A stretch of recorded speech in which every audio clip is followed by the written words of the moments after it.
चल हो जा शुरू। केसरिया से मन जोगी हुआ रे, दिल झूमे देखो पतवारा हुआ रे, दिल झूमे देखो पतवारा हुआ रे। हर पल मनाओ केसरी त्योहार। विमल, बोलो जुबान केसरी। इन लोगों में एक होड़ सी लगी है मुस्लिम आरक्षण देने का। बिहार के अंदर लालू जी पहले ही बोल चुके हैं कि मुसलमानों को, सभी मुसलमानों को आरक्षण मिलना चाहिए।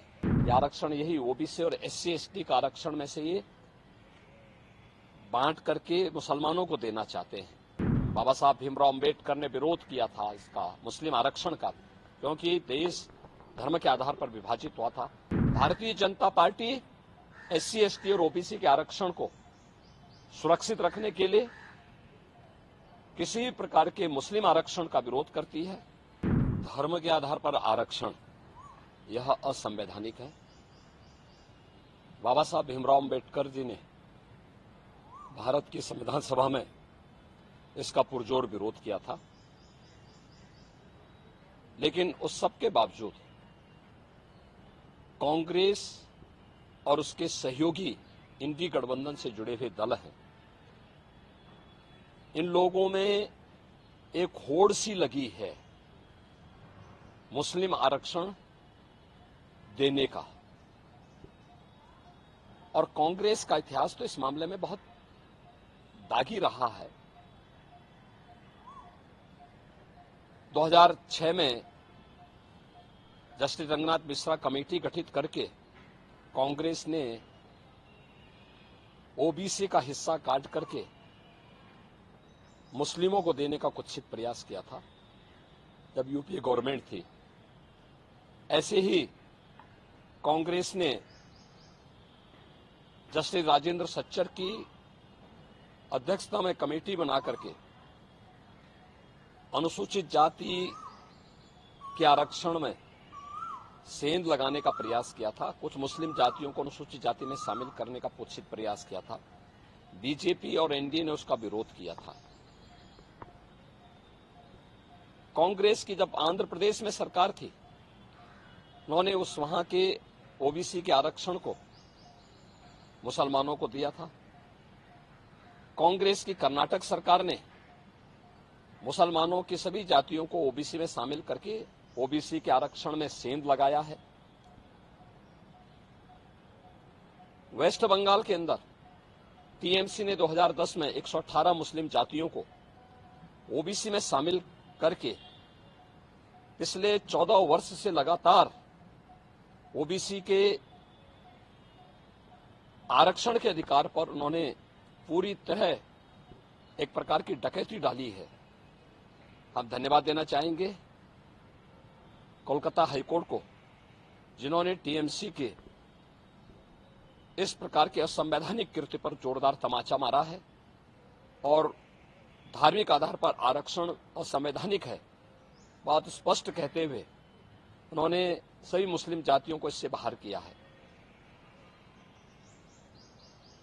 इसी प्रकार से बिहार के अंदर लालू जी पहले ही बोल चुके हैं कि मुसलमानों को, सभी मुसलमानों को आरक्षण मिलना चाहिए। इसका मतलब आरक्षण कहां से मिलेगा? यह आरक्षण यही ओबीसी और एससी एसटी का आरक्षण में से ये बांट करके मुसलमानों को देना चाहते हैं।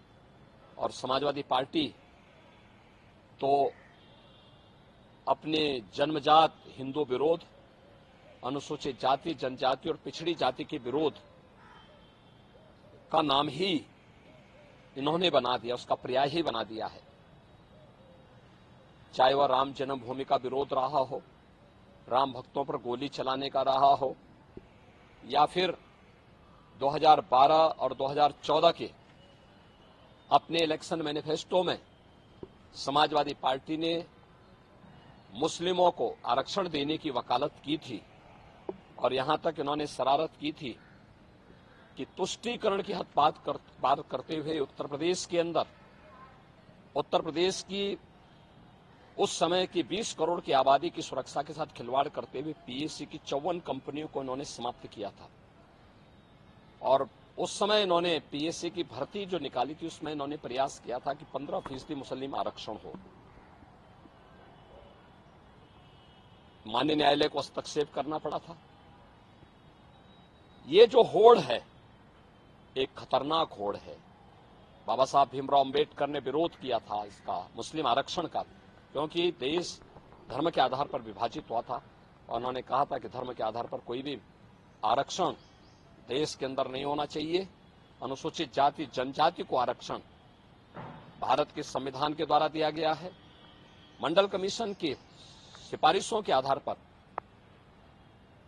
ओबीसी को आरक्षण का लाभ दिया गया है। Bharatiya Janata party SC, ST और ओबीसी के आरक्षण को सुरक्षित रखने के लिए किसी भी प्रकार के मुस्लिम आरक्षण का विरोध करती है। और दूसरा, मुस्लिम आरक्षण असंवैधानिक भी है और अगर इस प्रकार की कुप्रथा को थोपने का प्रयास होगा तो देश की अखंडता के लिए एक चुनौती होगी।